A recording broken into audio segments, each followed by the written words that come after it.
வணக்கம். இது நியூஸ் 18 தமிழ்நாடு. 8 செய்திகளை வழங்குவதற்காக நான் பாலவேல் சக்கரவர்த்தி. செய்திகளை விரிவாக பார்ப்பதற்கு முன்னர் முதலில் தலைப்புச் செய்திகளை பார்க்கலாம். மருத்துவ படிப்பில் அகில இந்திய ஒதுக்கீட்டில் ஓபிசி பிரிவினருக்கு 27% இடஒதுக்கீடு நடப்பாண்டிலேயே அமல்படுத்தப்படும் என அறிவிப்பு.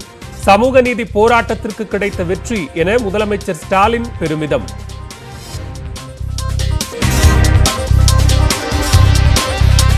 பெகாசஸ் விவகாரத்தால் நாடாளுமன்ற இரு அவைகளிலும் தொடரும் அமளி. பிரதமர் மோடி விளக்கமளிக்க வேண்டும் என எதிர்க்கட்சிகள் பிடிவாதம்.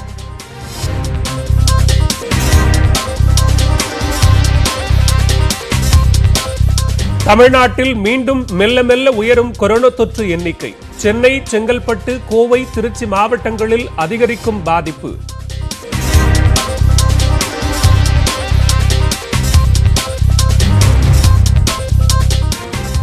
தமிழனின் பெருமை உலக அளவில் விரிவடைந்து வருவது சிலருக்கு வயிற்றெரிச்சலை ஏற்படுத்துகிறது. கீழடி தொடர்பாக தொல்லியல் துறை அமைச்சர் தங்கம் தென்னரசு காட்டம்.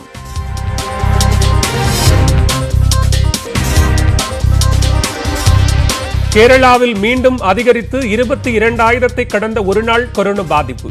நோய் பரவலுக்கு காரணம் மற்றும் தடுப்பு நடவடிக்கைகள் குறித்து ஆராய விரைந்தது மத்திய குழு.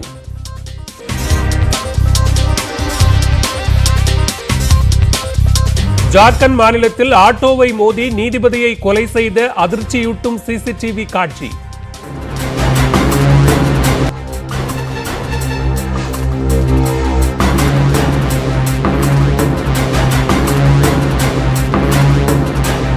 இரண்டு பேரை கைது செய்து போலீஸ் விசாரணை.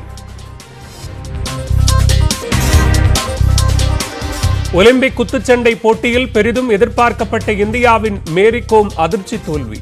பேட்மிண்டன் போட்டியில் பதக்க நம்பிக்கையை அதிகரித்துள்ள PV சிந்து.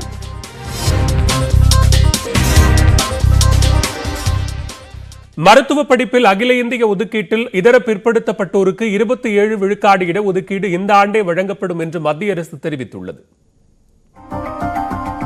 தமிழக மருத்துவக் கல்லூரிகளில் உள்ள இடங்களில் தமிழ்நாடு அரசு கலந்தாய்வு மூலம் மாணவர்களை சேர்க்கும் ஒவ்வொரு மாநிலத்திலும் இதுதான் நடைமுறை. வேறு மாநிலத்தில் உள்ள புகழ்பெற்ற மருத்துவக் கல்லூரியில் பயில விரும்பும் மாணவர்களுக்காக 1986ஆம் ஆண்டு அகில இந்திய ஒதுக்கீடு என்ற நடைமுறை கொண்டுவரப்பட்டது. அதன்படி ஒரு மாநிலத்தில் உள்ள மருத்துவக் கல்லூரிகளில் இளநிலை மருத்துவ படிப்பில் 15 விழுக்காடும் முதுநிலை மருத்துவ படிப்பில் 50 விழுக்காடு இடங்களையும் அகில இந்திய ஒதுக்கீட்டிற்கு தர வேண்டும். இந்த அகில இந்திய ஒதுக்கீட்டில் முதல் 22 ஆண்டுகள், அதாவது 2007ஆம் ஆண்டு வரை இடஒதுக்கீடு பின்பற்றப்படவில்லை. 2007ஆம் ஆண்டு தாழ்த்தப்பட்டோருக்கு 15 விழுக்காடும் பழங்குடியினருக்கு 7.5 விழுக்காடும் இடஒதுக்கீடு வழங்கப்பட்டது. ஆனாலும் இதர பிற்படுத்தப்பட்டோருக்கு இடஒதுக்கீடு அமல்படுத்தப்படவில்லை. இந்நிலையில் ஓபிசி பிரிவினருக்கு 50 விழுக்காடு இடஒதுக்கீடு வழங்க கோரி திமுக, அதிமுக, பாமக, மதிமுக கட்சிகள் தொடர்ந்த வழக்குகள் நிலுவையில் உள்ளன. இது தொடர்பாக உரிய அமைச்சர்களுடன் பிரதமர் நரேந்திர மோடி கடந்த 26ஆம் தேதி ஆலோசனை நடத்தினார். அதனைத் தொடர்ந்து நடப்பு ஆண்டு முதல் ஓபிசி பிரிவினருக்கு 27 விழுக்காடு இடஒதுக்கீடு அமல்படுத்தப்படும் என்று மத்திய சுகாதார அமைச்சகம் தெரிவித்துள்ளது.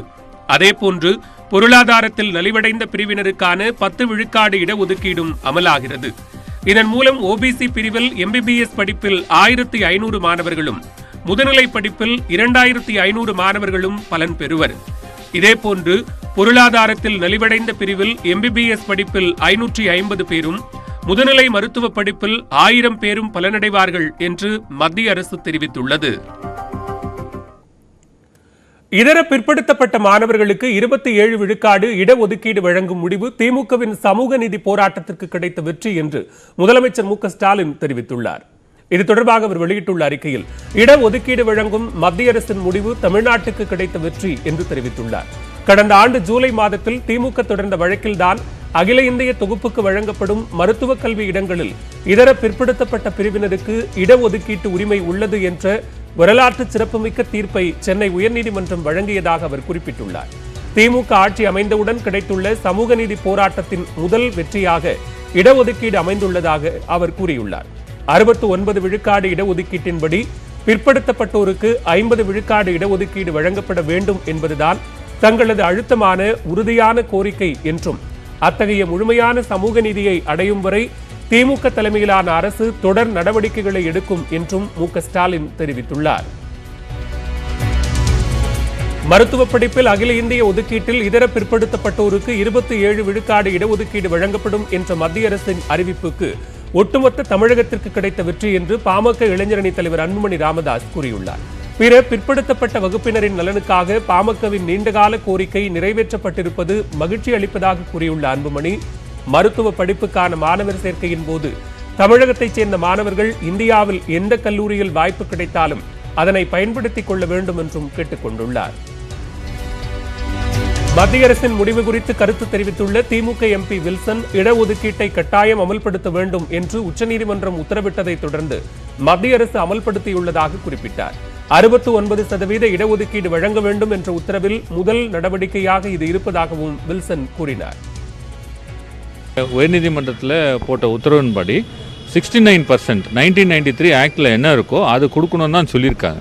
அதனால இது ஃபுல் கம்ப்ளைன்ஸ் கிடையாது. நீதிமன்ற போட்ட உத்தரவுக்கு ஃபுல் கம்ப்ளைன்ஸ் கிடையாது. But it is a welcomable measure. At least ஒரு ஃபஸ்ட்டு ஸ்டெப்பாக 27% கொடுக்குறாங்க. இது ஃபஸ்ட்டு ஸ்டெப்பு. ஸோ நாங்கள் ஃபர்தர் கோர்ஸ் ஆஃப் ஆக்ஷன் எங்கள் ஹானரபிள் சிஎம்ஐ கன்சல்ட் பண்ணிட்டு தான் பண்ணுவோம். இதுகுறித்து கருத்து தெரிவித்த சமூக சமத்துவத்திற்கான மருத்துவர்கள் சங்கத்தின் தலைவர் ரவீந்திரநாத், சமூக நீதியில் அடுத்த கட்ட முன்னேற்றம் என்று குறிப்பிட்டார். இது சமூக நீதியில் ஒரு அடுத்த கட்ட வளர்ச்சி என்று சொல்லலாம், அடுத்த கட்ட முன்னேற்றம் என்று சொல்லலாம். எனவே மிக மிக காலதாமதமாக மத்திய அரசு இந்த 27 விழுக்காடு இடஒதுக்கீடு அனுமதி அளித்திருந்தாலும் கூட இது வரவேற்கத்தக்கது. எனவே அந்த அடிப்படையில் சமூக சமத்துவத்திற்கான டாக்டர் சங்கம் இதை வரவேற்கிறது. தொடர்ந்து விரைவு செய்திகளை பார்க்கலாம். அரவிந்த் கெஜ்ரிவால் தலைமையிலான டெல்லி அரசை கண்டித்து காங்கிரஸ் கட்சியினர் நடத்திய போராட்டத்தில் மோதல் மூண்டதால் போலீசார் தண்ணீரை பீச்சி அடித்து கூட்டத்தை கலைத்தனர். டெல்லி சட்டசபை வியாழனன்று கூடியது. இந்நிலையில் கொரோனா 2ஆம் அலையை மோசமாக கையாண்டதாகவும் குடிநீர் பற்றாக்குறையை தீர்க்கவில்லை என்றும் கூறி காங்கிரஸ் மற்றும் பாஜக தொண்டர்கள் போராட்டம் நடத்தினர். அப்போது போராட்டம் நடத்தியோருக்கும் போலீசுக்கும் இடையே தள்ளுமுள்ளு ஏற்பட்டது. தடுப்புகளின் மீது ஏறி அமர்ந்த சிலரை போலீசார் வலுக்கட்டாயமாக அப்புறப்படுத்தினர். மேலும் தண்ணீரை பீச்சி அடித்து போராட்டக்காரர்களை போலீசார் விரட்டினர். குஜராத்தில் உள்ள மான்கள் தேசிய பூங்காவில் 3000த்திற்கும் அதிகமான மான்கள் சாலையை கடந்து துள்ளி குதித்து ஓடிய காட்சியை பூங்கா நிர்வாகம் வெளியிட்டுள்ளது. பாவ்நகர் மாவட்டம் வேளாவதர் என்னும் இடத்தில் வெளிமான் தேசிய பூங்கா அமைந்திருக்கிறது. ஆயிரக்கணக்கான மான்களின் வசிப்பிடமாக இந்த பூங்கா இருக்கக்கூடிய நிலையில் இதுவரை இல்லாத அளவில் ஒரே நேரத்தில் 3000த்திற்கும் அதிகமான மான்கள் கூட்டமாக சாலையை கடக்கும் அரிதான காட்சி வெளிவந்துள்ளது. புள்ளிமான்கள் துள்ளி விளையாடும் இந்த காட்சி கண்களுக்கு விருந்து படைத்துள்ளது. இந்த காட்சிகள் அருமையாக இருப்பதாக பிரதமர் நரேந்திர மோடி ட்விட்டரில் பதிவிட்டிருக்கிறார். தென்மேற்கு பருவக்காற்று காரணமாக 2 நாட்களுக்கு கோவை, நீலகிரி மாவட்டங்களின் ஓரிரு இடங்களில் லேசானது முதல் மிதமான மழை பெய்யக்கூடும் என சென்னை வானிலை ஆய்வு மையம் அறிவித்துள்ளது. தமிழகத்தில் பெரும்பாலும் வறண்ட வானிலையே நிலவும் எனவும் சென்னையில் அடுத்த 48 மணி நேரத்திற்கு வானம் ஓரளவு மேகமூட்டத்துடன் காணப்படும் என்றும் தெரிவிக்கப்பட்டுள்ளது. அதிகபட்சமாக புதுக்கோட்டை, தேவகோட்டை, குளித்துறையில் தலா 2 சென்டிமீட்டர் மழை பதிவாகியுள்ளது. வங்கக்கடல் பகுதியில் பலத்த காற்று வீசும் என்பதால் 30ஆம் தேதி வரை மீனவர்கள் கடலுக்குள் செல்ல வேண்டாம் என எச்சரிக்கை விடுக்கப்பட்டுள்ளது. இதேபோல் ஆகஸ்ட் 2ஆம் தேதி வரை அரபிக்கடல் பகுதிகளுக்கு போக வேண்டாம் எனவும் அறிவுறுத்தப்பட்டுள்ளது. சட்டப்பேரவை 100ஆண்டு விழாவில் முன்னாள் முதலமைச்சர் கருணாநிதியின் படத்திறப்பு விழாவிற்கு ஆளுநர் பன்வாரிலால் புரோஹித்தை நேரில் சந்தித்து சபாநாயகர் அப்பாவு அழைப்பு விடுத்தார். சட்டப்பேரவையில் வரும் 2ஆம் தேதி முன்னாள் முதலமைச்சர் கருணாநிதியின் உருவப்படத்தை குடியரசுத் தலைவர் ராம்நாத் கோவிந்த் திறந்து வைக்கிறார். இதில் கலந்து கொள்ள ஆளுநர் பன்வாரிலால் புரோஹித்திற்கு அழைப்பு விடுக்கப்பட்டுள்ளது. ஆளுநர் மாளிகையில் அவரை நேரில் சந்தித்து சபாநாயகர் அப்பாவு, துணை சபாநாயகர் பிச்சாண்டி ஆகியோர் அழைப்பு விடுத்தனர். பாலியல் வழக்கில் கைதாகியுள்ள சிவசங்கர் பாபா மருத்துவ சிகிச்சை முடிந்து சிறைக்கு திரும்பினார். பள்ளி மாணவிகளுக்கு பாலியல் தொல்லை கொடுத்ததாக கைது செய்யப்பட்ட தனியார் பள்ளி நிறுவனர் சிவசங்கர் பாபா கடந்த 23ஆம் தேதி நெஞ்சுவலி காரணமாக ஸ்டான்லி அரசு மருத்துவமனையில் அனுமதிக்கப்பட்டார். அங்கு ஐசியு பிரிவில் அவருக்கு சிகிச்சை வழங்கப்பட்டது. இந்த நிலையில் சிகிச்சைகள் நிறைவு பெற்று அவர் குணமடைந்ததால் மீண்டும் புழல் மத்திய சிறைக்கு சிவசங்கர் பாபா அழைத்துச் செல்லப்பட்டார். கிராமப்புற பெண் குழந்தைகளின் கல்வியை ஊக்குவிக்கும் வகையில் வழங்கப்படும் ஊக்கத்தொகையை 10ஆம் வகுப்பு வரை நீட்டிக்க தமிழக அரசு திட்டமிட்டுள்ளது. கிராமப்புற பெண் குழந்தைகள் கல்வி பயில்வதை ஊக்கப்படுத்தும் வகையில் அரசு மற்றும் அரசு உதவி பெறும் பள்ளிகளில் 3 முதல் 5ஆம் வகுப்பு வரை பயிலும் பிற்படுத்தப்பட்டோர் மற்றும் சீர்மரபினர் வகுப்புகளைச் சார்ந்த மாணவிகளுக்கு ஆண்டுக்கு தலா 500 ரூபாயும், 6ஆம் வகுப்பு பயிலும் மாணவிகளுக்கு ஆண்டுக்கு தலா 1000 ரூபாயும் ஊக்கத்தொகை வழங்கப்பட்டு வருகிறது. இந்த திட்டத்தை 10ஆம் வகுப்பு வரை விரிவுபடுத்த தமிழக அரசு திட்டமிட்டுள்ளது. இதனால் 3ஆம் வகுப்பு முதல் 10ஆம் வகுப்பு வரை பயிலும் மாணவிகள் மற்றும் அவர்களது பெற்றோர் வங்கிக் கணக்கு விவரங்களை சேகரிக்க உத்தரவிடப்பட்டுள்ளது.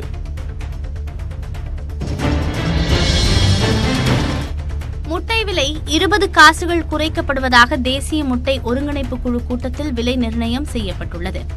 தேசிய முட்டை ஒருங்கிணைப்பு குழுவின் கூட்டம் அதன் தலைவர் செல்வராஜ் தலைமையில் நடைபெற்றது. இதில் முட்டை விலை 20 காசுகள் குறைத்து 4 ரூபாய் 80 காசுகளுக்கு விற்பனை செய்யப்படுவதாக முடிவு செய்யப்பட்டது. கடந்த சில நாட்களுக்கு முன் 5 ரூபாய் 15 காசுகளுக்கு முட்டை விலை இருந்த நிலையில் படிப்படியாக குறைந்து 4 ரூபாய் 80 காசுகளாக நிர்ணயிக்கப்பட்டிருக்கிறது.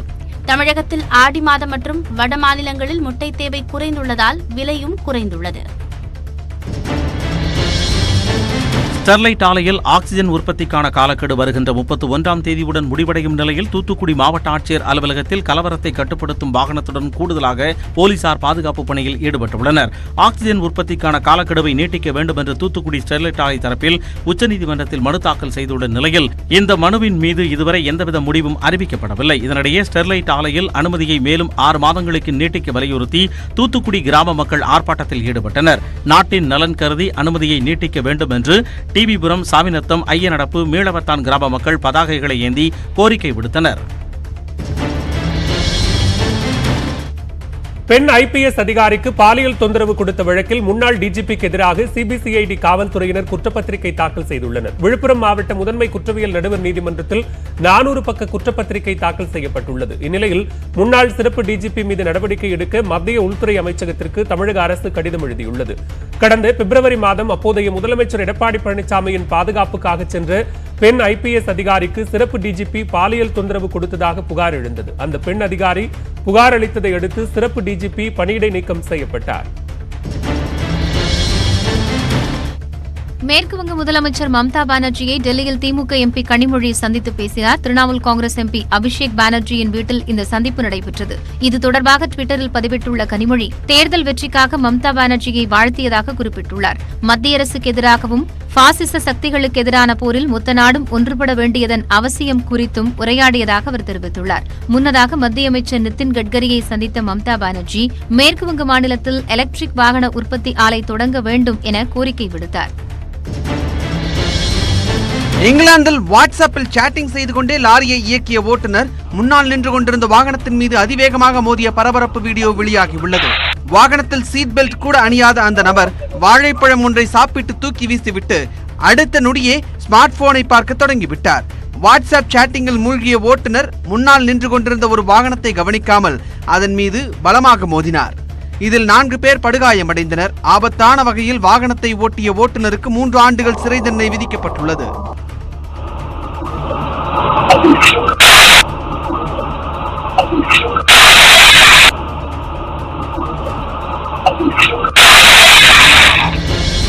நயன்தாரா நடிப்பில் உருவாகியுள்ள நெற்றிக்கண் திரைப்படத்தின் ட்ரெய்லரை படக்குழுவினர் வெளியிட்டுள்ளனர். மிலிந்த் ராவ் இயக்கத்தில் சைக்கோ த்ரில்லர் திரைப்படமாக உருவாகியுள்ள நெற்றிக்கண் ஆகஸ்ட் 13ஆம் தேதி வெளியிடப்படும் என்று ஹாட்ஸ்டார் நிறுவனம் அறிவித்துள்ளது. நயன்தாராவின் காதலரான விக்னேஷ் சிவன் தயாரித்துள்ள இந்த திரைப்படம் கொரிய மொழியில் வெளியாகி வெற்றி பெற்ற பிளைண்ட் திரைப்படத்தின் ரீமேக் ஆகும்.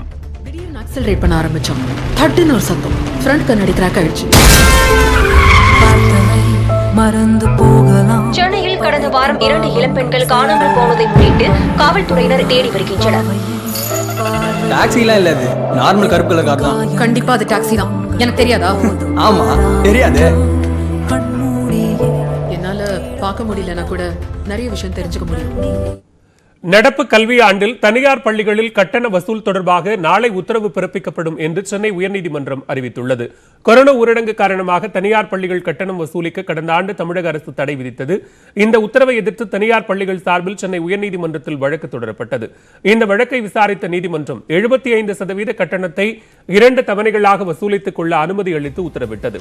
இந்த வழக்குகள் நீதிபதி கிருஷ்ணகுமார் அமர்வில் மீண்டும் விசாரணைக்கு வந்தது. அப்போது 85% கட்டணத்தை வசூலித்துக் கொள்ள உச்சநீதிமன்றம் உத்தரவிட்டுள்ளதாகவும் கட்டண சலுகை கோரும் மாணவர்களின் கோரிக்கை பரிசீலிக்கப்படும் என்றும் தனியார் பள்ளிகள் சார்பில் கூறப்பட்டது.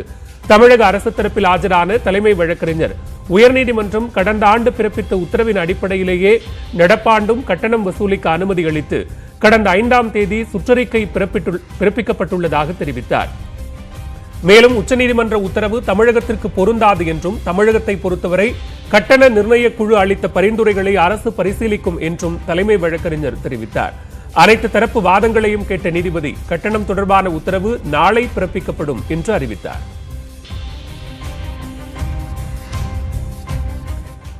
தமிழ்நாட்டில் நடப்பு கல்வியாண்டில் அரசு பள்ளிகளில் 5 லட்சத்திற்கும் மேற்பட்ட மாணவர்கள் சேர்ந்திருப்பதாக பள்ளிக்கல்வித்துறை தெரிவித்துள்ளது. கொரோனா ஊரடங்கால் ஏழை மற்றும் நடுத்தர மக்களின் வாழ்வாதாரம் கடுமையாக பாதிக்கப்பட்டுள்ளது. தனியார் பள்ளிகளில் படிக்கும் தங்கள் பிள்ளைகளை அரசு பள்ளியில் சேர்க்க பெற்றோர் ஆர்வம் காட்டி வருகின்றனர். இதனால் முன் எப்பொழுதும் இல்லாத அளவிற்கு நடப்பு கல்வியாண்டில் அரசு பள்ளிகளில் மாணவர்களின் சேர்க்கை பல மடங்கு அதிகரித்துள்ளது. இந்நிலையில் காணொலி காட்சி மூலம் அனைத்து மாவட்ட முதன்மை கல்வி அலுவலர்களுக்கான ஆய்வுக் கூட்டம் நடைபெற்றது. இதில் பேசிய அன்பில் மகேஷ் அரசு பள்ளிகளில் மாணவர்களின் சேர்க்கையை அதிகரிக்க வேண்டும் என்று அறிவுறுத்தினார். அதைத் தொடர்ந்து பேசிய தொடக்க கல்வி இயக்குநர் பழனிசாமி நடப்பு கல்வியாண்டில் ஊராட்சி ஒன்றிய துவக்கப் பள்ளிகள் மற்றும் நடுநிலை பள்ளிகளில் 5 லட்சத்திற்கு மேற்பட்ட மாணவர்கள் சேர்ந்திருப்பதாக தெரிவித்தார். இதில் அரசு உதவி பெறும் பள்ளிகளில் 1 லட்சம் பேர் சேர்ந்திருப்பதாகவும் இந்த ஆண்டு மாணவர்களின் சேர்க்கையை அதிகரிக்க வேண்டும் என்றும் கேட்டுக்கொண்டார். கோவை மாவட்டம் பெரியநாயக்கன்பாளையம் ஒன்றியத்தில் உள்ள அரசு பள்ளிகளில் 1125 மாணவர்கள் புதிதாக சேர்ந்துள்ளதாகவும், கரூர் மாவட்டம் நரிக்கட்டி பள்ளியில் ஒரு ஆசிரியர் மட்டும் 450 புதிய மாணவர்களை சேர்த்துள்ளதாகவும் அவர் கூறினார்.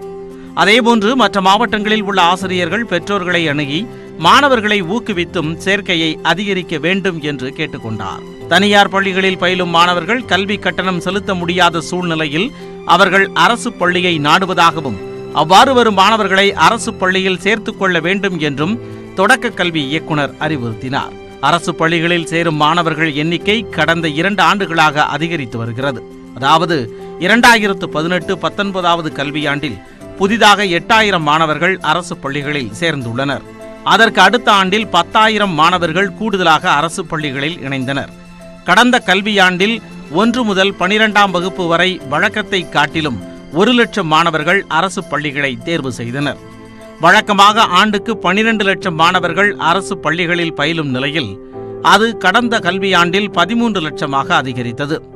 தனியார் பள்ளிகளில் இருந்து மாணவர்கள் வருகை அரசு பள்ளிகளை நோக்கி அதிகரிப்பதால் தரமான கல்வியை கற்றுத்தர பள்ளி கல்வித்துறை அதிகாரிகள் கூடுதல் கவனம் செலுத்த வேண்டும் என்பதே பெற்றோர்களின் எதிர்பார்ப்பாக உள்ளது. ஜார்க்கண்ட் மாநிலத்தில் மாவட்ட நீதிபதி விபத்திற்குள்ளாகி மரணமடைந்த சம்பவத்தில் திடீர் திருப்பம் ஏற்பட்டுள்ளது. சமூக வலைதளங்களில் வெளியான வீடியோவில் ஆட்டோ ஒன்று அவர் மீது மோதி விபத்தை ஏற்படுத்தியது அம்பலமாகியுள்ளது.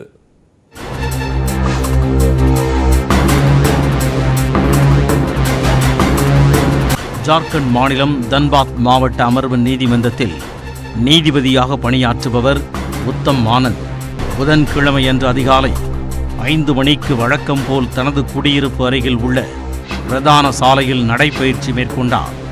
காலை 7 மணி வரையிலும் அவர் வீடு திரும்பாததால் குடும்பத்தினர் போலீசில் புகார் அளித்தனர். இதற்கிடையே உத்தம் ஆனந்த் விபத்திற்குள்ளாகி தன்பாத் அரசு மருத்துவமனையில் அனுமதிக்கப்பட்டு இறந்து விட்டதாக போலீசாருக்கு தகவல் கிடைத்தது. முதலில் உத்தம் ஆனந்த் விபத்தில் இறந்ததாகவே போலீசார் நினைத்து கொண்டிருந்தனர். ஆனால் அவர் உடல் கண்டெடுக்கப்பட்ட பகுதியில் உள்ள சிசிடிவிகளை போலீசார் ஆய்வு செய்தபோது திடுக்கிடும் காட்சிகள் அதில் பதிவாகி இருந்தன.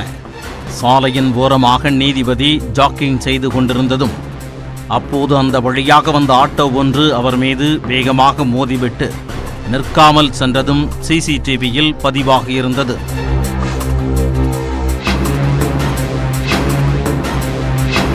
போலீசாரின் அடுத்த கட்ட விசாரணையில் சம்பவம் நடப்பதற்கு 1 மணி நேரம் முன்பாக அந்த ஆட்டோ திருடப்பட்டது தெரிய வந்தது. தொடர்ந்து 2 பேரை போலீசார் கைது செய்து விசாரித்து வருகின்றனர்.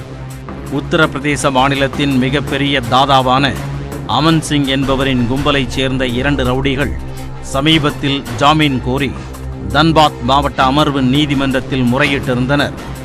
அந்த வழக்கை விசாரித்த நீதிபதி உத்தம் ஆனந்த் ஜாமீன் வழங்க மறுப்பு தெரிவித்துவிட்டார். மேலும் பல ரவுடிகளின் வழக்குகளையும் விசாரித்து வந்த அவர் ஒரு எம்எல்ஏவின் நெருங்கிய உதவியாளர் கொலை செய்யப்பட்ட வழக்கையும் விசாரித்து வருகிறார். நீதிபதி உத்தம் ஆனந்த் கொலை செய்யப்பட்ட வழக்கை ஜார்க்கண்ட் மாநில உயர்நீதிமன்றம் தானாக முன்வந்து விசாரணைக்கு எடுத்துள்ளது. அதேபோல் உச்சநீதிமன்ற பார் அசோசியேஷன் தலைவர் விகாஷ் சிங் என்பவர் வியாழக்கிழமை காலையில் தலைமை நீதிபதியின் கவனத்திற்கு இந்த வழக்கை கொண்டு வந்தார். ஜார்க்கண்ட் மாநில உயர்நீதிமன்றம் வழக்கை எடுத்திருப்பதால் அது குறித்து கவனித்து வருவதாக தலைமை நீதிபதி தெரிவித்தார். அதற்கு பதிலளித்த விகாஷ் சிங், சமூக வலைத்தளங்களில் வெளியான வீடியோ சிசிடிவி பதிவு போல் தெரியவில்லை என்றும் யாரோ வேண்டுமென்றே அந்த பதிவு செய்து வெளியிட்டுள்ளதாகவும் தெரிவித்துள்ளார். இதனிடையே கொலை வழக்கு பதிவு செய்து சிறப்பு புலனாய்வு குழு போலீசார் விசாரணையை தொடங்கியுள்ளனர். விசாரணைக்கு உதவ குற்ற புலனாய்வுத்துறை மற்றும் தடய அறிவியல் துறையைச் சேர்ந்த குழுவை நியமித்து தன்பாத் மாவட்ட காவல் கண்காணிப்பாளர் உத்தரவிட்டுள்ளார். சிசிடிவி காட்சிகளில் கிடைத்த தகவலின் அடிப்படையில் குற்றத்தில் ஈடுபட்ட 2 பேரை போலீசார் அடையாளம் கண்டுபிடித்தனர். இதையடுத்து கொலை குற்றவாளிகள் லக்கன் குமார் வர்மா மற்றும் ராகுல் வர்மா ஆகிய இருவரும் கைது செய்யப்பட்டனர்.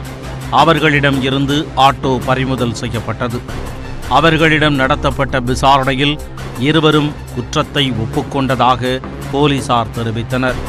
நீதிபதி உத்தம் ஆனந்தின் படுகொலை ஜார்க்கண்ட் மற்றும் உத்தரப்பிரதேச மாநிலங்களில் தாதாக்களின் சாம்ராஜ்யம் எந்த அளவுக்கு கொடிகட்டி பறக்கிறது என்பதை காட்டுவதாக இருப்பதாக செய்திகள் வெளியாகி வருகின்றன. மேலும் பல்வேறு செய்திகளை விரிவாக பார்க்க இருக்கிறோம். குறிப்பாக ஆட்சியரை மிரட்டும் தொனியில் பேசிய அதிமுகவினர்.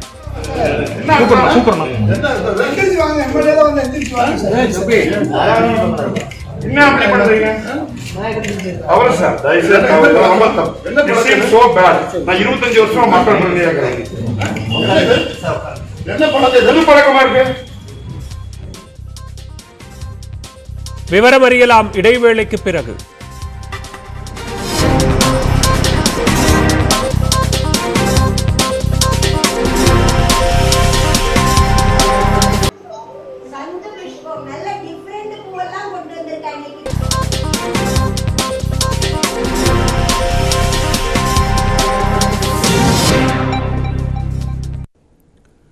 கோவையில் முன்னாள் அமைச்சர் SP வேலுமணி ஆட்சியரிடம் மனு வழங்கிய போது அவர் எழுந்து நின்று வாங்காததால் அதிமுக எம்எல்ஏக்கள் மிரட்டும் தொனியில் பேசிய சம்பவம் பரபரப்பை ஏற்படுத்தியுள்ளது.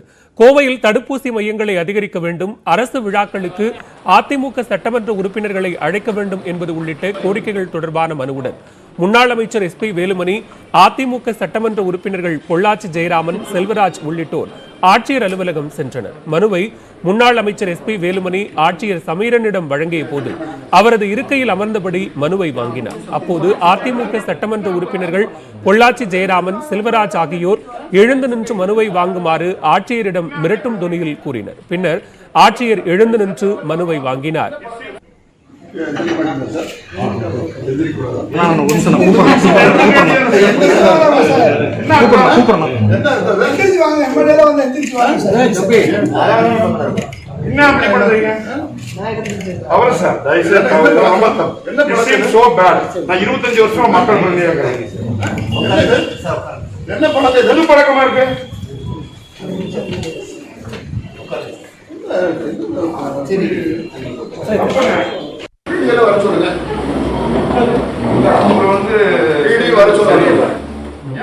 பின்னர் செய்தியாளர்களை சந்தித்த SP வேலுமணி, அரசு அதிகாரிகள் திட்டமிட்டே தேர்ந்தெடுக்கப்பட்ட உறுப்பினர்களை அரசு விழாக்களில் புறக்கணிப்பதாக குற்றம் சாட்டினார்.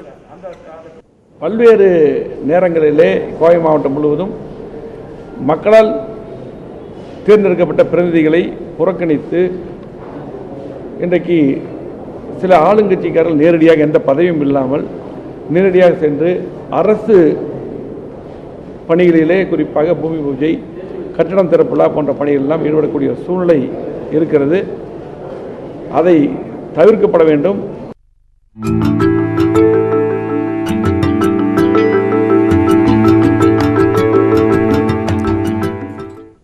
தமிழ்நாட்டில் பல்வேறு பிரச்சனைகளுக்கு மத்தியில் தொல்பொருள் ஆய்வு நடைபெறுவதாக விமர்சனங்கள் எழுந்துள்ள நிலையில் தமிழனின் பெருமை உலக அளவில் விரிவடைந்து வருவது சிலருக்கு வயிற்றெரிச்சலை ஏற்படுத்தியுள்ளதாக தமிழ் வளர்ச்சித்துறை அமைச்சர் தங்கம் தென்னரசு கூறியுள்ளார்.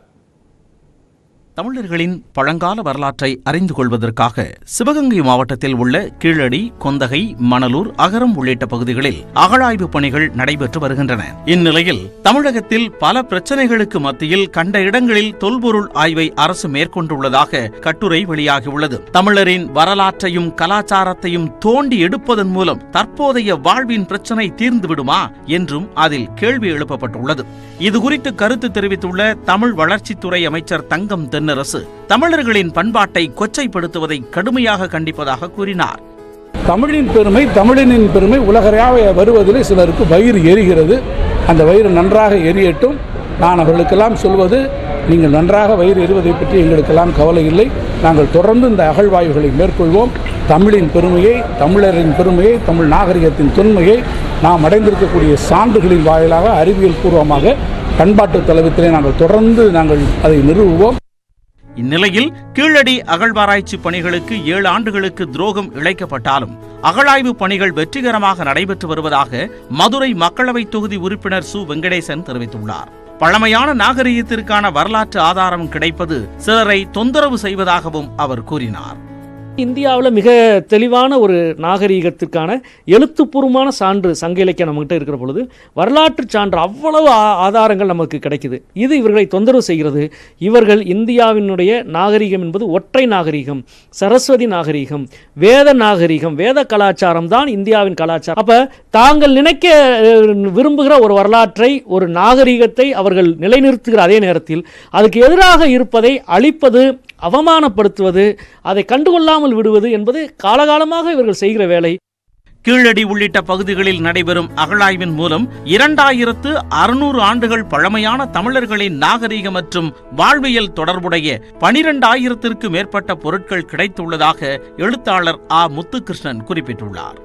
தமிழர்கள் வசித்த ஒரு நிலம் நமக்கு கிடைச்சிருக்கு. அங்கே ஆயிரக்கணக்கான தொல்பொருள் எச்சங்கள் நமக்கு கிடைத்து கொண்டே இருக்குது. ஒவ்வொரு வருடமும் 2013 தொடங்கி இன்று வரை நமக்கு ஏறக்குறைய ஒரு 10-12,000 பொருட்கள் இன்னைக்கு கிடைச்சிருக்கு. அந்த 12,000 பொருட்களுமே நம்முடைய நாகரிக தொடர்புடையவை, வாழ்வியல் தொடர்புடையவை. அங்கே அங்கே அங்கே கட்டிட பொருட்கள் கிடைச்சிருக்கு, அணிகலன்கள் கிடைச்சிருக்கு, பானைகள் கிடைச்சிருக்கு. அப்படி கிடைத்து கொண்டே இருக்கிறது. தொழில் சார்ந்த விஷயங்கள் கிடைச்சிருக்கு. ரோமாபுரியுடன் நமக்கு இருந்த வர்த்தகம் தொடர்பான எச்சங்கள் கிடைச்சிருக்கு. நாகரிகத்தின் வயது கூடிக்கொண்டே இருப்பது சிலருக்கு அச்சத்தை ஏற்படுத்துவதாகவும் முத்துகிருஷ்ணன் தெரிவித்துள்ளார். இந்த நாகரிகத்தினுடைய வயது கூடிக்கொண்டே இருப்பது தான் இங்கே இருக்கக்கூடிய பலருக்கு அச்சத்தை தருகிறது, ஒரு குழப்பத்தை தருகிறது. அப்போ அவங்க இது வெட்டி வேலை என்று பேசத் தொடங்குகிறார்கள். இந்த அகழ்வாய்வுகள் சிலருக்கு வயிற்றெரிச்சலை தரலாம். அவர்கள் நினைக்கக்கூடிய பொருட்கள் இதில் கிடைக்காமல் போகலாம், இல்லை ஒருபோதும் கிடைக்காது என்பதுதான். தமிழர்கள் இயற்கையை வழிபட்டவர்கள் என்பதும், இன்னைக்கு அவர்கள் ஒரு வேளாண் சமூகமாக இருந்தார்கள் என்பதும், இப்படி பல்வேறு இதுவரை நாம் கருதுகோள்களாக வைத்திருந்த விஷயங்களை எல்லாம் இந்த அகழ்வாய்வுகள் நிரூபித்துக் கொண்டிருக்கிறது.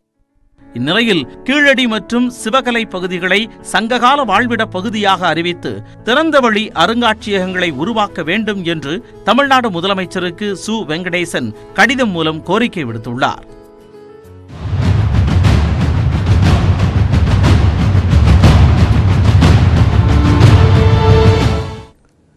ஜெயலலிதாவிற்காக எம்எல்ஏ பதவியை ராஜினாமா செய்ய மறுத்ததாக கூறப்படும் குற்றச்சாட்டை மறுத்துள்ள தங்க தமிழ்ச்செல்வன் அதிமுக ஒருங்கிணைப்பாளர் ஓ பன்னீர்செல்வம் இன்றளவும் டிடிவி தினகரனுடன் தொடர்பில் இருந்து வருவதாக பகிரங்கமாக குற்றம் சாட்டியுள்ளார். ஜெயலலிதா மறைவிற்கு பிறகு ஓ பன்னீர்செல்வம், எடப்பாடி பழனிசாமி ஒரு அணியாகவும், டிடிவி தினகரன் மற்றொரு அணியாகவும் செயல்பட்டு வருகின்றனர். தினகரன் அணியிலிருந்து விலகி திமுகவில் இணைந்த தங்க தமிழ்ச்செல்வன் கடந்த சட்டமன்ற தேர்தலில் போடி தொகுதியில் ஓ பன்னீர்செல்வத்தை எதிர்த்து போட்டியிட்டு தோல்வியை தழுவினார். இந்நிலையில் 2002ஆம் ஆண்டில் ஜெயலலிதாவிற்காக அப்போதைய ஆண்டிப்பட்டி தொகுதி எம்எல்ஏ தங்க தமிழ்ச்செல்வனை பதவி விலக கோரியதாகவும் அவர் மறுத்துவிட்டதாகவும் அதிமுக ஒருங்கிணைப்பாளர் ஓ பன்னீர்செல்வம் குற்றம் சாட்டியுள்ளார். தங்க தமிழ்ச்செல்வனை வற்புறுத்தியே எம்எல்ஏ பதவியை ராஜினாமா செய்ய வைத்ததாகவும் தெரிவித்திருந்தார். மாண்புமிகு அம்மாருக்கு ஒரு இடர்பாடு நான் அப்பொழுது முதலமைச்சராக இருக்கின்ற நேரத்தில் மாண்புமிகு அம்மார் அந்த வழக்கில் வெற்றி பெற்று திரும்பவும் ஆண்டிப்பட்டி சட்டமன்ற இடைத்தேர்தலில் போட்டியிடுகின்ற சூழல் வரும்பொழுது இவர் தான் சட்டமன்ற உறுப்பினர்.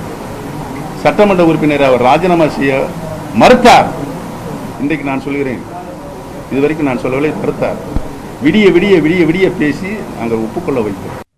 ஓ பன்னீர்செல்வத்தின் இந்த குற்றச்சாட்டை தங்க தமிழ்ச்செல்வன் மறுத்துள்ளார். மேலும் ஓ பன்னீர்செல்வம் தினகரன் இடையிலான தொடர்பு இன்னும் நீடிப்பதாகவும் இதன் காரணமாகவே போடி தொகுதியில் தான் தோற்றதாகவும் அவர் கூறியுள்ளார். அந்த நேரத்தில் ராஜினாமா பண்ண சொல்கிறாங்க, என்னை மட்டும் கூப்பிட்டு சொல்கிறாங்க, நான் பண்ணுறேன். இது ஓ பன்னீர்செல்வத்துக்கே தெரியாது. அப்படி ஒரு வேளை நான் முடம் பிடிச்சிருந்தா என்னுடைய நிலைமை என்னவா இருந்திருக்கேன்?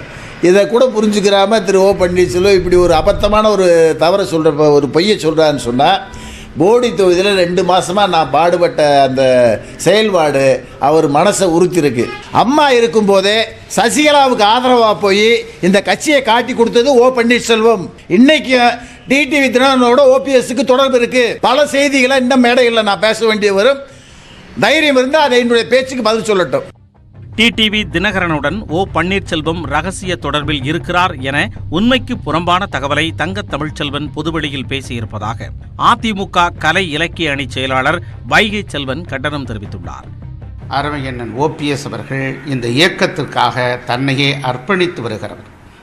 அப்படிப்பட்ட ஒரு தலைவரை அபாண்டமாக உண்மைக்கு புறம்பான ஒரு கருத்துக்களை முன்வைத்திருப்பது ஏற்புடைய கருத்தல்ல. இது வன்மையாக கண்டனத்துக்குரிய கருத்தாகும். ஆதாரம் இருந்தால் அவர் வெளியிடட்டும். அதை சந்திப்பதற்கு அருமையண்ணன் ஓபிஎஸ் அவர்கள் தயாராக இருக்கிறார். நாங்களும் தயாராக இருக்கிறோம். கடந்த காலத்தில் ஓ பன்னீர்செல்வம் தங்க தமிழ்ச்செல்வன் இடையேயான போட்டி அரசியல் தற்போது வெளிப்பட்டுள்ளதாக அரசியல் விமர்சகர்கள் தெரிவிக்கின்றனர். தேனி மாவட்டத்தில் யார் பெரியவர் என்கிற ஒரு நிலை மரியாதைக்குரிய செல்வி ஜெயலலிதா இருந்த காலத்திலேயே திரு ஓபிஎஸ் அவர்களுக்கும் திரு தங்க தமிழ்ச்செல்வன் அவர்களுக்கும் இருந்தது. அனைத்து இந்திய அண்ணா திராவிட முன்னேற்ற கழக ஒருங்கிணைப்பாளர் தெரிவிக்கிற கருத்து என்பதும் திரு தங்க தமிழ்ச்செல்வன் தெரிவிக்கிற கருத்துக்கள் என்பதும் அந்த கடந்த கால போட்டி அரசியலினுடைய வெளிப்பாடாகத்தான் நாம பார்க்கிறோம். அதிமுகவில் தனக்கு பக்கபலமாக தினகரனும் சசிகலாவும் வருவார்கள் என்ற எண்ணத்தில் ஓ பன்னீர்செல்வம் செயல்பட்டு வருவதாகவும் அரசியல் விமர்சகர்கள் தெரிவிக்கின்றனர். தான் பெரிய ஆள், தனக்கு சபார்டினேட்டாக சசிகலாவும் டிடிவி தினகரனும் எதிர்காலத்தில் வருவார்கள் என்று எதிர்பார்த்து அவர் அதை காய் நிறுத்தினார்களே தவிர இவர்களுக்கு சபார்டினேட்டாக போவதற்கு அல்ல.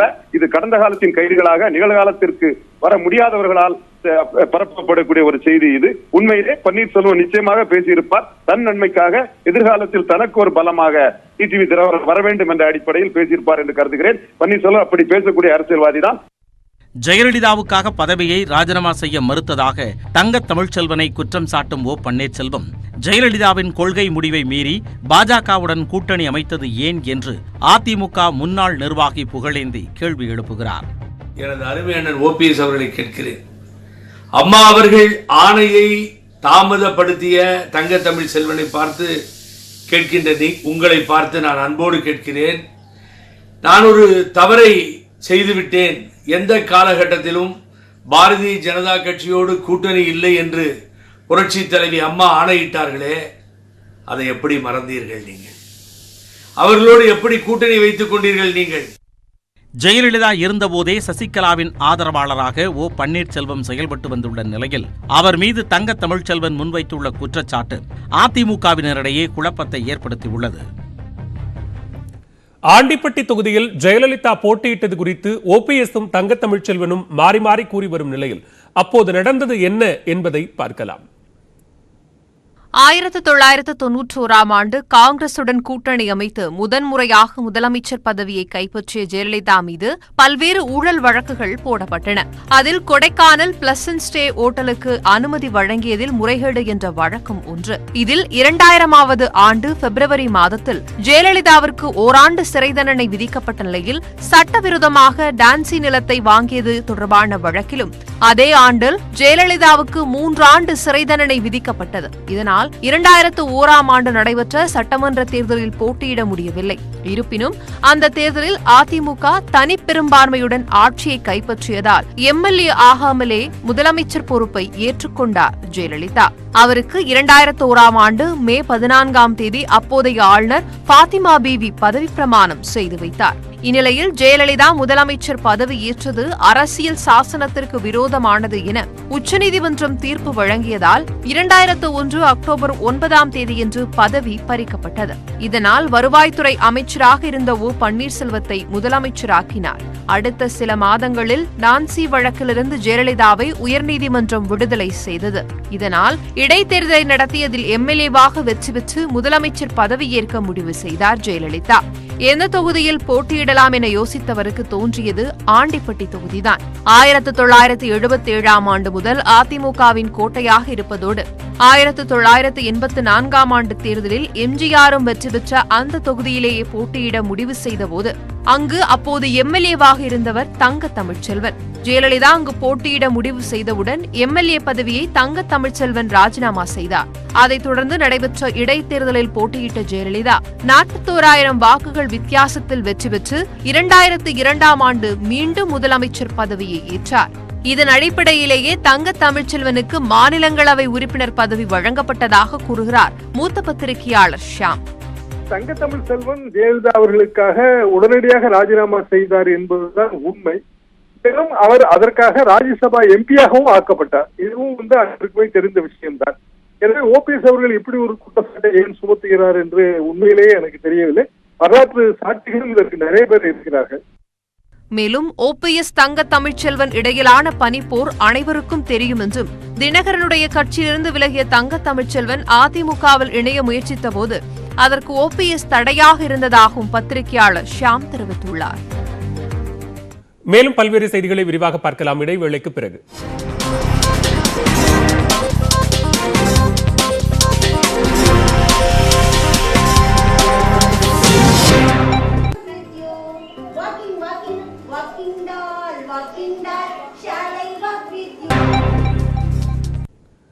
காவல்துறையினரின் அனைத்து கோரிக்கைகளும் விரைவில் நிறைவேற்றப்படும் என்று முதலமைச்சர் மு க ஸ்டாலின் உறுதியளித்துள்ளார்.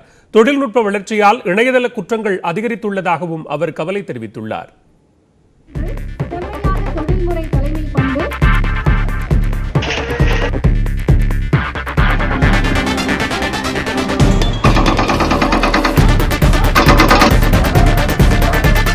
சென்னை வண்டலூர் அருகே ஊனமாஞ்சேரியில் உள்ள காவல் உயர் பயிற்சியகத்தில் துணை கண்காணிப்பாளர் பயிற்சி நிறைவு விழா நடைபெற்றது.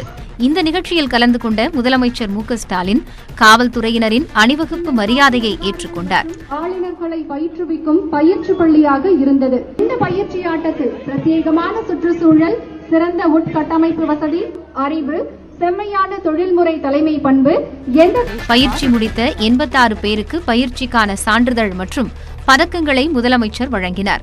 தமிழ்நாடு முதலமைச்சர் அவர்கள் அணிவிக்கிறார். Bronze medal is bagged by Thiru Vignesh of Sivagangai, has done M.Tech from Sastra University, Tanjavur. ஒருங்கிணைந்த சைபர் பயிற்சி வளாகத்திற்கும் முதலமைச்சர் அடிக்கல் நாட்டினார்.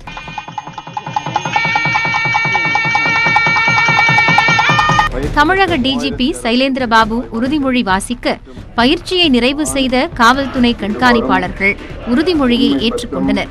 விழாவில் பேசிய முதலமைச்சர் காவல்துறையினரின் அணிவகுப்பு மரியாதையை பார்த்தபோது தனக்கு கம்பீரமாக தோன்றியதாகவும் உற்சாகம் பிறந்ததாகவும் தெரிவித்தார். குற்றங்களுக்கு தண்டனை வாங்கி தர துறையா இல்லாம குற்றங்கள் நடக்காம தடுக்கிற துறையாக காவல்துறை மாறணுங்கிறதா என்னுடைய ஆசை. அந்த ஆசை நிறைவேறுங்கிற நம்பிக்கை எனக்கு அதிகம் இருக்கு. அமெரிக்கா, இங்கிலாந்து போன்ற நாடுகளில் இருப்பது போல் இணையதள குற்றங்களை தடுப்பதற்கான வழிமுறைகளை நாம் முழுமையாக அறிய வேண்டும் என்றும் மு க ஸ்டாலின் கேட்டுக்கொண்டார். இந்த இணையதளங்கள் மூலமாக பாலியல் குற்றங்களும் அதிகமாகி வருகின்றன. நிதி குற்றவாளிகளும் பாலியல் குற்றவாளிகளும் நவீன தொழில்நுட்பத்தை அதிகமாக பயன்படுத்துறாங்க. இதனை கண்டுபிடித்து தடுப்பதற்கான நவீன வழிமுறைகள் நமக்கு வந்தாக வேண்டும். அமெரிக்கா, இங்கிலாந்து போன்ற நாடுகள் சைபர் குற்றங்களை தடுப்பதற்கான மிக நவீன வழிமுறைகளை பின்பற்றி வருகின்றன. அத்தகைய நவீன வழிமுறைகளை நாம் முழுமையாக அறியணும். சட்டத்தின் ஆட்சியை நிலைநாட்ட காவல்துறையினர் உறுதியாக இருக்க வேண்டும் என்று மு க ஸ்டாலின் கேட்டுக்கொண்டார். காவல்துறையினரின் கோரிக்கைகள் நிறைவேற்றப்படும் என அவர் உறுதியளித்தார். இதனைத் தொடர்ந்து காவல்துறையினரின் சாகச நிகழ்ச்சிகள் நடைபெற்றன. இதனை முதலமைச்சர் மற்றும் உயரதிகாரிகள் பார்வையிட்டனர்.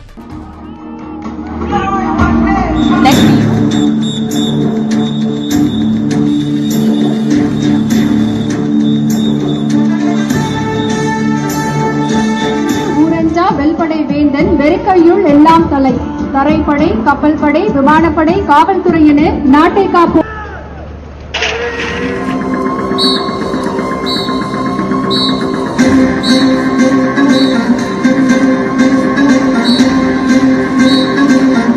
முதலாவதாக மோப்ப நாய்களின் சாகச நிகழ்ச்சிகள் நடைபெற்றன. மோப்பநாய் சீட்டாவின் சாகச நிகழ்வுகள் தற்போது நடைபெற்றுக் கொண்டிருக்கிறது. வீரர் ஒருவரின் கட்டளைப்படி விரைந்து சென்று எதிராளியிடம் இருந்து துப்பாக்கியை மோப்பநாய் பறித்த காட்சி காண்போரை மெய்சிலிர்க்க வைத்தது.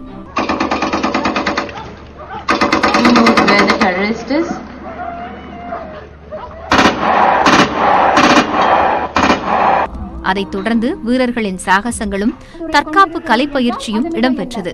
Medals have been also bagged in judo and wushu earlier by Havaldar Thenmozhi and Sandhya in all. உடல் மனம் புத்துணர்ச்சி அடைந்து ஆரோக்கியம் அடையும். இறுதியாக தமிழக காவல் இசைக்குழுவின் இசை நிகழ்ச்சிகள் அரங்கேறின. Century, as this was played for soldiers to boost the morale in the battlefield. The pipers were also called as fighting soldiers and not a musician. They preferred to be a soldier first and foremost rather than the pipers. இந்நிகழ்ச்சியில் அமைச்சர்கள் Duraimurugan, KN Nehru, சட்டமன்ற உறுப்பினர் உதயநிதி ஸ்டாலின் உள்ளிட்டோர் கலந்து கொண்டனர். மேலும் பல்வேறு செய்திகளை விரிவாக பார்க்கலாம் இடைவேளைக்கு பிறகு.